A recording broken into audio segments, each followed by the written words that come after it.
Hello. Okay, so in this video, I'm basically going to talk about how inverses work. Okay, so inverse, basically what happens with that is you're reversing the x and y pairings of something. So let's take, for example, before we deal with function notation, let's think in general, like a pair of coordinates. So let's say I have like 2 comma 4. Okay, so if I asked you to find the inverse of this of these coordinates, basically what you're doing is you're going to reverse the x and y's. So what we're going to do is, well, the inverse of that coordinate pair is going to be 4 comma 2.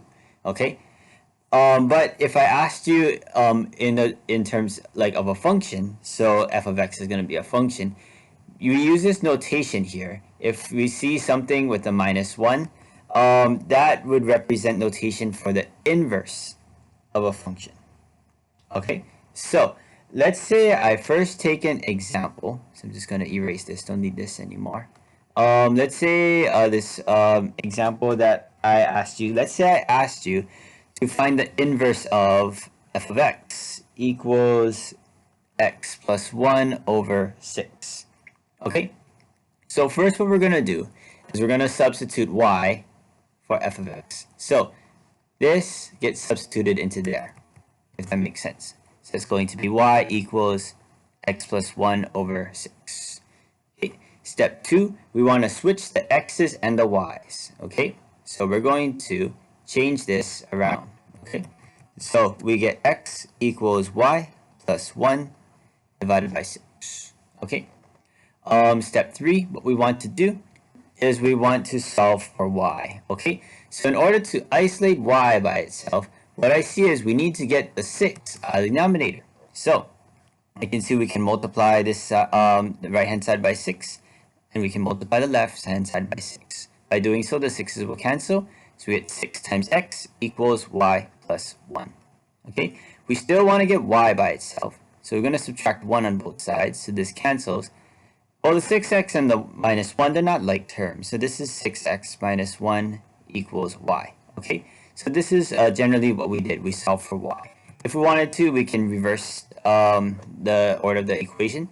So we get y equals 6x minus 1. Okay, now what we want to do is we're going to rename y as the inverse inverse of the function that you see here.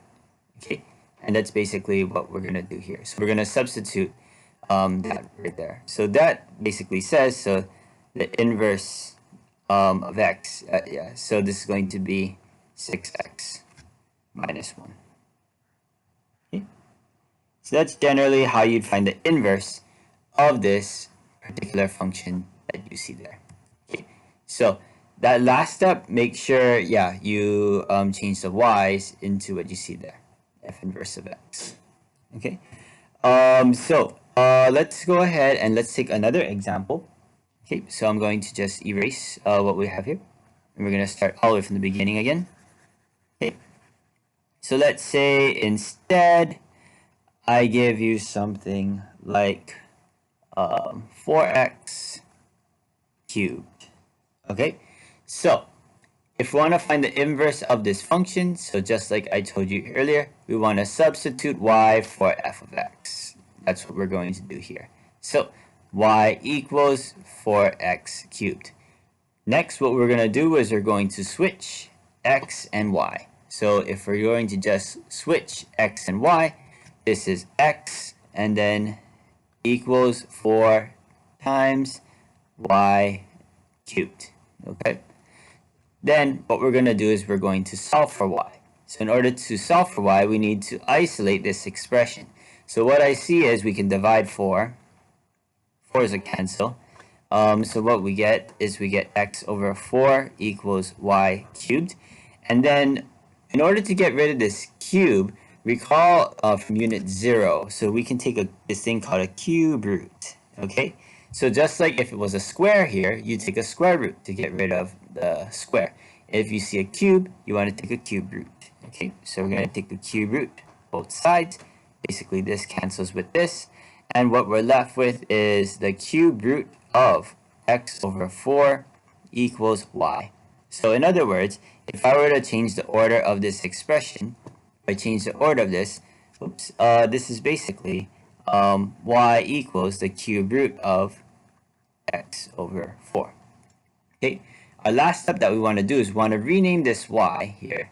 We're going to change it to f inverse of x. So I'm just going to take that and substitute. So f inverse of x equals the cube root of x over 4. Okay, and that's generally how you go about doing that one. Okay, next we're going to look at two more interesting examples. Okay, I'm going to continue it really soon, and I'll see you later. Bye.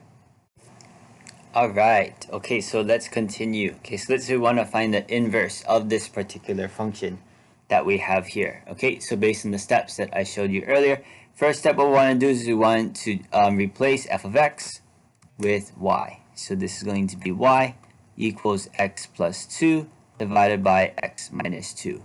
Okay, next step that we want to do is we want to interchange the x's and the y. So this is x equals y plus 2 divided by y minus 2. Okay, this is where it gets a little bit interesting with how you can go about solving this. So what we want to do is we want to try get this out of the denominator somehow. We want to, and eventually want to try group all the y's together in order to get y by itself. So what I see here is if we look at the denominator, I see we can multiply this expression by y minus 2. Okay, so let's do that. When we multiply this by y minus 2, what's going to happen is basically this cancels. Okay, so when we're left with y minus 2 times x, basically what we can do is we can distribute the x. So what we have is this is just x times y minus 2x equals, and we have y plus 2. Okay. Next, what I see is, like I told you earlier, we want to try to group the y's somehow together. So I guess the easiest way I can see we can do this is I can add 2x to both sides. By doing so, we get x times y equals y plus 2 plus 2x. And then we want to get the y on this side. Okay? So we get x times y minus y equals, just for the sake of just putting things in order, I'm going to flip the order of that. So this is going to be 2x plus 2. Okay? So now what we see here is we're getting closer to getting y by itself. So in order to get y by itself here, as you can see, both of these terms, if you look on the left-hand side, each of these terms here share y. So since they each share y, we can actually factor out that y. So this is y times x minus 1 equals 2x plus 2. Okay? So when we get to this step, so I'm just going to write it here. So y times x minus 1 equals 2x plus 2. So what we could do is, to get y by itself, we can divide by x minus 1. So this cancels, and we're left with y equals 2x plus 2 divided by x minus 1. Okay.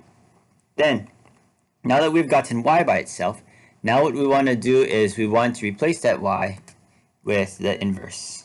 Okay, so basically we have found the inverse, which is 2x plus 2 divided by x minus 1. Okay, so that's generally how you would find the inverse of that particular function. Okay, so there's also another way that you could go about doing that, this, if you're wondering. So let me just show you another way that you can do this. So let's say I were to erase all these things, and actually what you're going to realize is the other way that I'm going to show you, you're going to see that you're going to get it's going to look different. But it still means the same thing. So let's see. We're going to start all the way from this step. Okay, so I'm just going to erase. Okay, so like I told you earlier, if we distribute the x, this is basically x times y minus 2x, and then we set this equal to y plus 2. Okay, so if you wanted to, you could actually subtract 2 on both sides.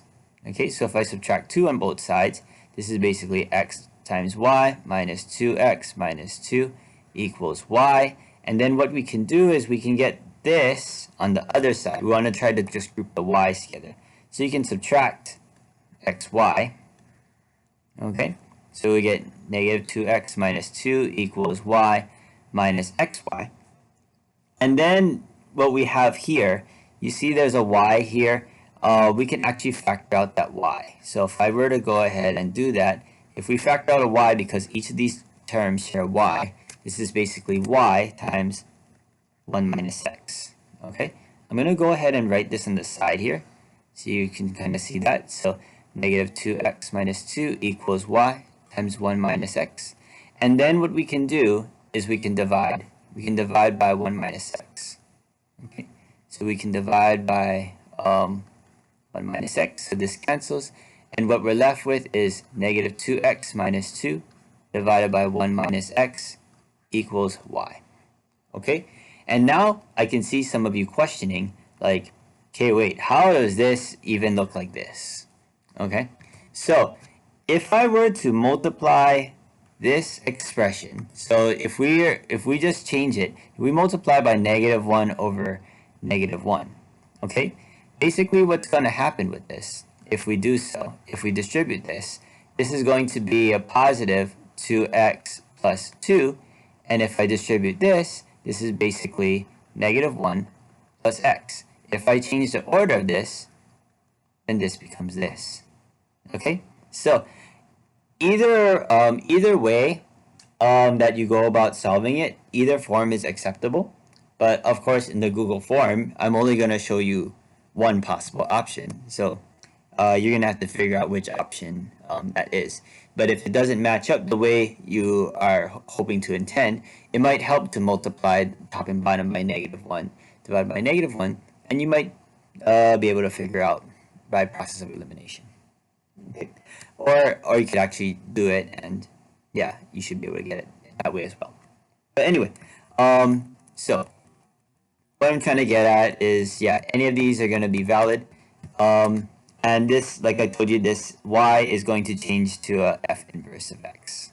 Okay, so that's why, yeah, these are kind of similar. So let's go ahead and look at another example. So I'm just going to go ahead and erase some of the things here.